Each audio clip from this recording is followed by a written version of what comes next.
사람은 저마다 그 고유한 성품이 다 있습니다. 사람이 가지고 있는 인품, 또 기질, 성향 이런 것들은 하루아침에 만들어지는 게 결코 아니지요. 살아가면서 조금씩 그 성품이 형성이 되고 인격이 형성이 되고 여러 가지 자기 기질이 만들어져 갑니다. 그렇게 나이가 들고 늙게 되면은 이제 그런 것들이 굳어지게 되죠. 물론 타고난 기본적인 성품도 있습니다만은 이런 것들이 형성되는 데는 그가 처해진 환경 그리고 여러 가지 형편 이런 것들이 기질을 만들고 자기 어떤 성향을 만드는 데 많은 영향을 받습니다. 그래서 살아가는 동안에 어떤 환경에 놓여 있느냐, 무엇을 자주 보고 어떤 것을 경험했느냐 하는 것은 아주 대단히 중요한 것입니다. 우리가 짧은 인생을 살아가면서 경험한 가장 큰 복이 있다라고 하면 그것은 두말할 것도 없이 예수님을 만난 것입니다. 여러분 그렇게 믿습니까? 예수님을 만났다라고 하는 것은 그냥 길을 가다가 우연히 반가운 사람을 만난 것과는 차원이 다른 것입니다. 예수님을 만났다는 것은 내 인생이 바꿔질 수 있고 내 영혼이 구원을 받게 되는 그런 계기가 만들어진 것입니다. 그게 예수 만난 것입니다. 예수님을 만난 경험은 예수님을 알게 됐을 뿐만 아니라 예수님을 믿게 된 것입니다. 내가 예수님 만나고 예수님을 믿게 됐다면 그 사람은 예수님을 만났다라고 말합니다. 아주 귀한 경험을 한 것이죠.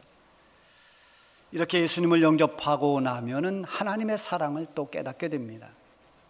우리 예수님의 그 십자가의 사랑이 하나님의 사랑이고 우리가 구원을 받게 된 그 근본에는 하나님께서 나를 사랑하신 그 사랑이 있었다는 사실을 알게 됩니다. 하나님이 세상을 이처럼 사랑하사 독생자를 주셨으니 이는 그를 믿는 자마다 멸망하지 않고 영생을 얻게 하려 하심이라. 이 복음의 말씀처럼 우리 영혼이 영생 즉 구원을 얻은 것은 예수님을 믿기 때문이고 이런 은혜는 하나님이 세상에 살고 있는 나를 사랑해 주셨기 때문입니다. 하나님의 구원을 받고 부르심을 받아서 믿음으로 살아가는 사람들을 그리스도인이라 말하고 성도라고 말하죠. 이렇게 하나님의 은혜로 예수님을 믿고 구원을 받은 성도들은 하나님의 말씀을 귀하게 여깁니다. 하나님의 말씀에 영향을 받으면서 살아갑니다. 사람에 따라 다르지만은 이런 말씀의 영향, 믿음의 영향은 사람을 얼마든지 변화시킬 수 있습니다. 말씀의 영향을 받게 되면은 그의 성품이 달라질 수 있습니다. 인격이 변할 수 있습니다. 자기의 기질도 바뀔 수가 있습니다. 믿음이 견고한 사람일수록 그래서 세상의 영향보다는 하나님의 말씀의 영향을 많이 받게 됩니다. 그래서 신앙이 좋은 가문에 있는 사람일수록 좋은 신앙의 인격을 가질 확률이 더 높습니다. 왜냐하면 그가 처해 있는 환경이 영적인 분위기이고 영적 환경이 좋기 때문입니다. 그러나 그보다 더 중요한 것은 자기의 실제 믿음입니다. 내가 어떤 믿음을 가졌느냐에 따라서 달라질 수 있습니다. 좋은 신앙의 분위기 속에서도 말씀을 따라가지 않고 세상의 가치와 세상의 분위기를 따라가는 사람도 있는가 하면은 이 세상의 불신앙적인 그런 환경 속에 있으면서도 굳건한 믿음과 그리고 아주 좋은 영성을 가지고 있는 사람도 있습니다.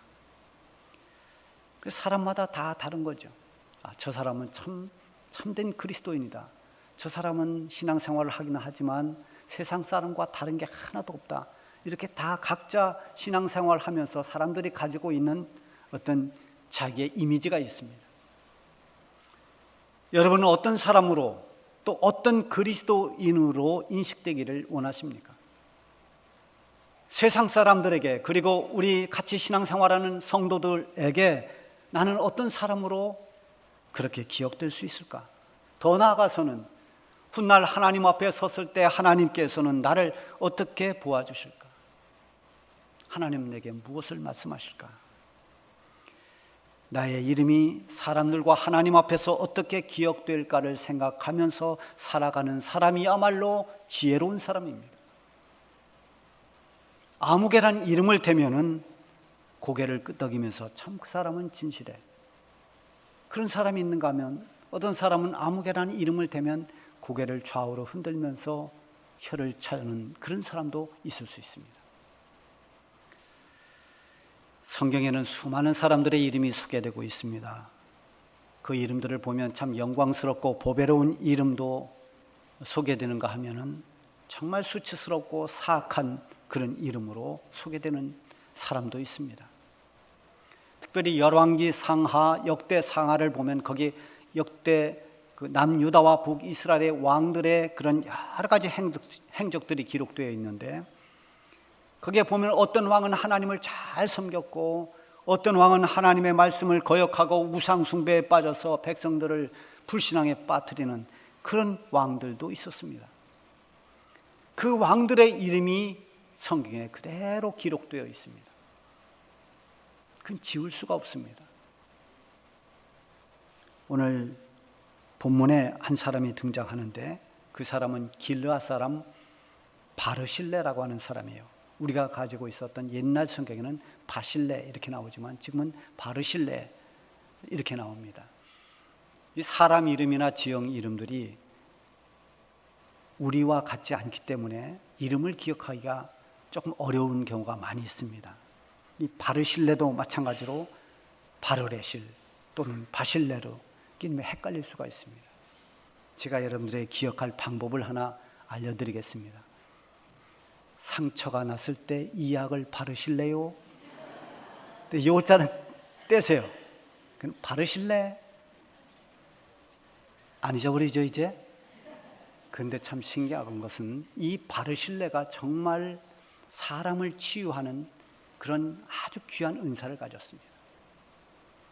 실제로 바르실레는 상처 입은 다윗에게 마치 치유 연고자 같은 그런 사람이었습니다. 아픔을 겪은 그 다윗의 상처난 마음에 마치 약을 발라주는 역할을 한 사람이 오늘의 주인공인 바르실레입니다. 오늘 본문 말씀을 잘 이해하기 위해서는 그 배경을 좀 설명할 필요가 있어요. 어느 날 다윗 왕의 아들인 압살롬이 아버지의 왕위를 빼앗기 위해서 반란군을 이끌고 공격해 옵니다. 예상하지 못했던 일이라서 다윗은 황급히 반란군들을 피해서 도망길에 오를 수밖에 없습니다. 다윗이 도망가는 그 길에서 여러 사람들을 만납니다. 다윗이 지금 쫓기는 신세가 됐다는 것을 알고 왕을 저주하고 욕을 하면서 돌멩이를 던진 시므이 같은 사람도 만납니다. 끝까지 왕과 함께 하겠다는 충직한 사람들도 도망길에서 만납니다.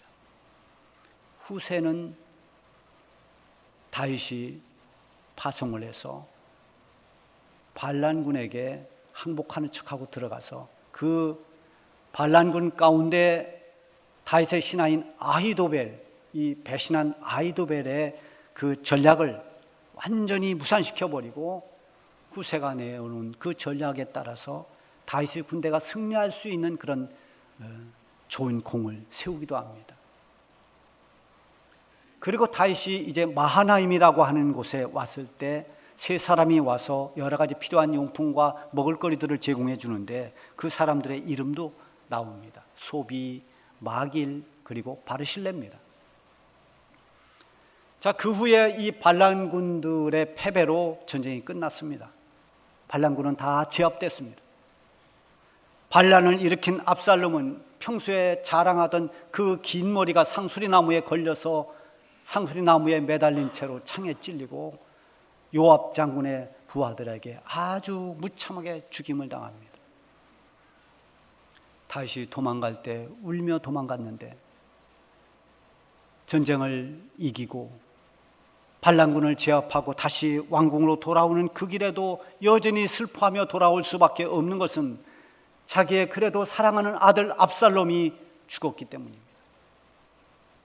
다윗이 탄식하는 소리가 성경에 또 나옵니다. 내 아들 압살롬아, 내 아들 압살롬아, 차라리 내가 대신하여 죽었다면. 이게 아버지의 마음입니다.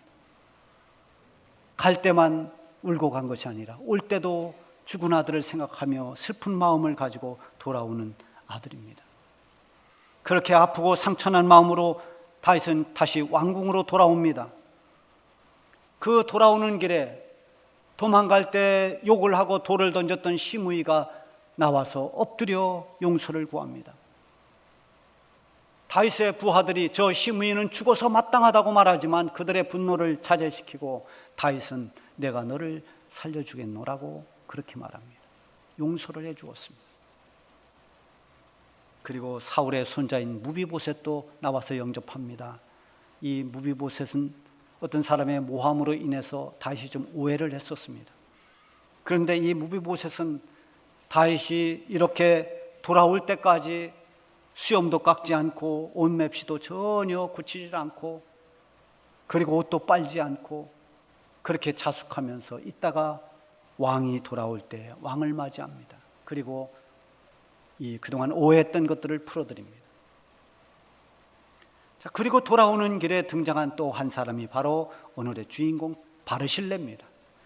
31절에 보면 길르앗 사람 바르실레가 왕이 요단을 건너가게 하려고 로글림에서 내려와 함께 요단에 이르니, 여기서 함께라는 이 말이 참 중요해요. 바르실레는 다시 도망갈 때에도 왕에게 필요한 것들을 다 공급해 주면서 함께 아픔을 나눴습니다. 다시 왕궁으로 돌아오는 그 길에도 요단까지 그 왕을 배웅하면서 지금 함께 하고 있습니다. 불리한 상황에 놓여 있을 때나 기쁜 일이 있을 때나 함께 하는 그 사람이 진실한 사람입니다.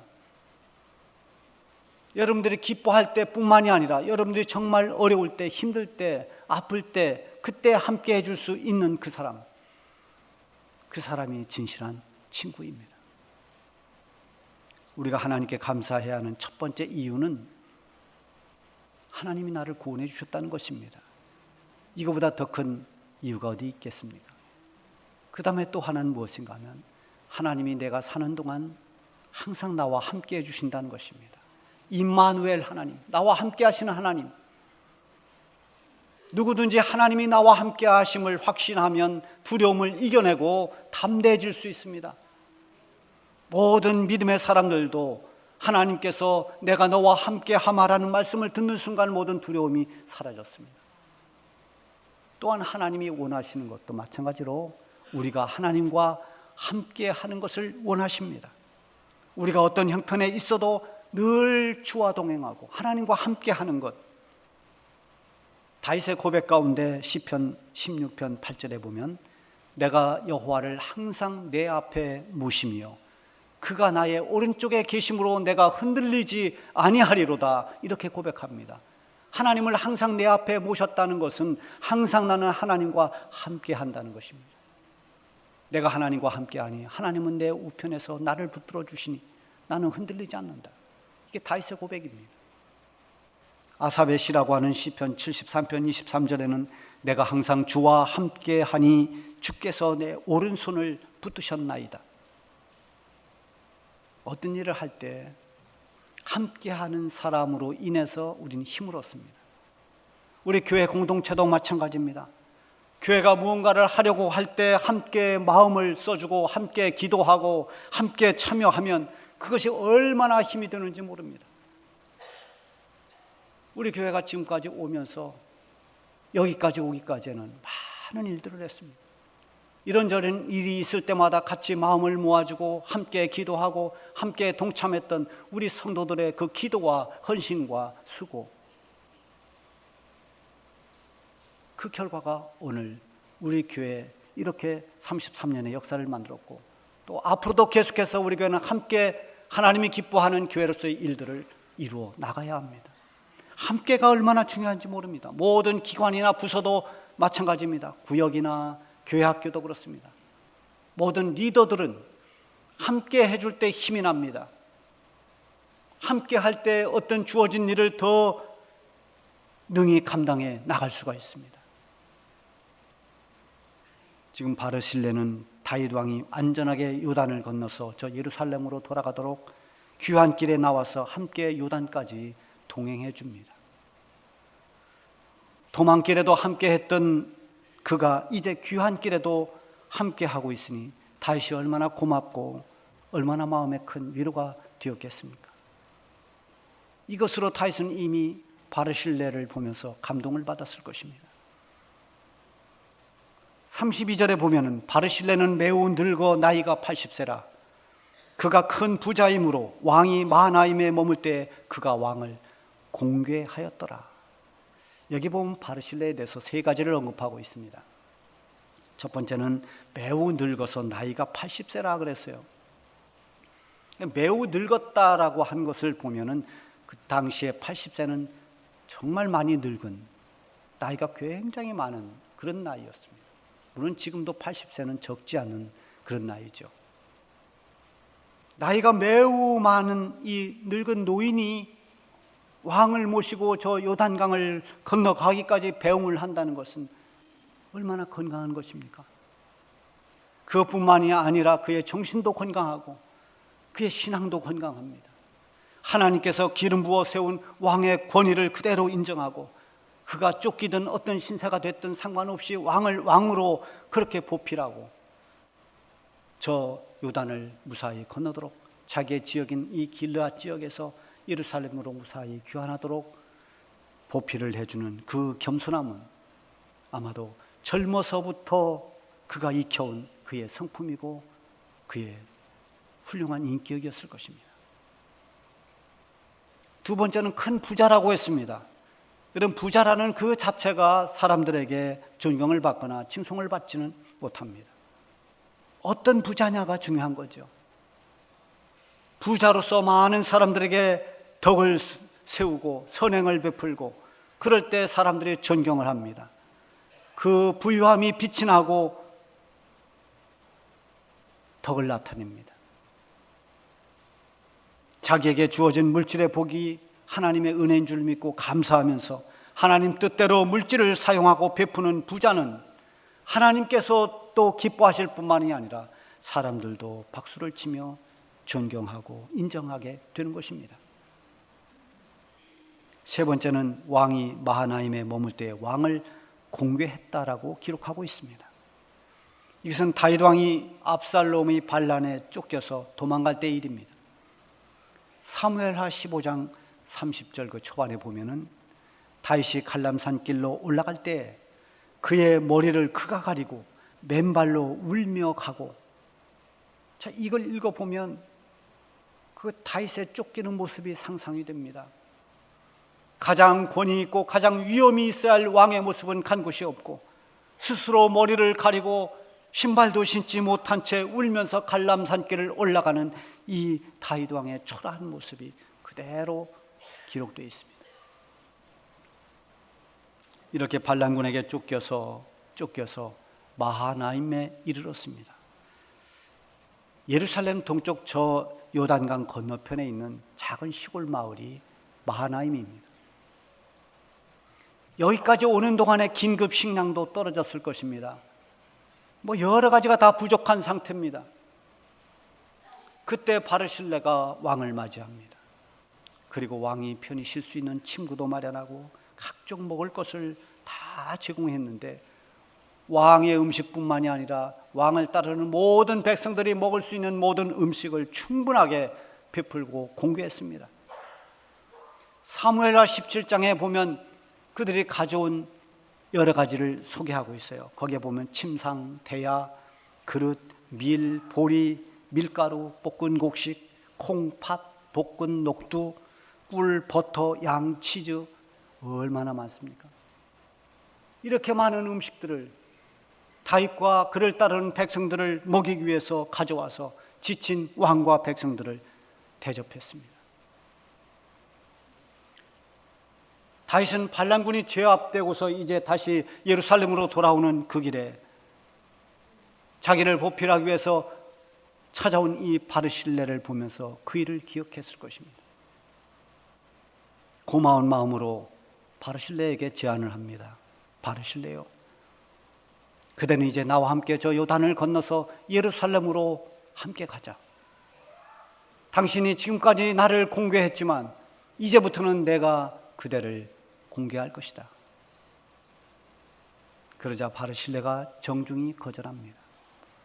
왕이시여, 내가 살 날이 얼마 남지 않았는데 어찌 왕과 함께 예루살렘으로 올라가서 왕의 대접을 받을 수 있단 말입니까? 그러면서 말합니다. 내 나이가 80세입니다. 이제는 모든 감각이 떨어져서 좋은 것도 나쁜 것도 잘 알지 못합니다. 이렇게 둔한 사람이 되었는데 어찌 종이 왕께 누를 끼칠 수가 있단 말입니까? 제가 여기 온 것은 단지 왕을 모시고 저 요단을 건너려고 하는 것뿐입니다. 그런데 어찌 이 같은 상으로 저에게 베풀어 주시려고 하십니까? 종을 다시 돌려보내 주십시오. 저는 내 고향 부모의 묘 곁에서 죽으려고 합니다. 내 세상을 마치려고 합니다. 이 말을 종합해 보면 바르실레는 왕을 따라가서 왕 곁에 있는다 하더라도 나는 이미 늙은 사람이라서 왕에게 도움이 조금도 될 수가 없고 오히려 왕에게 누를 끼치는 사람이 될 수밖에 없다는 것입니다.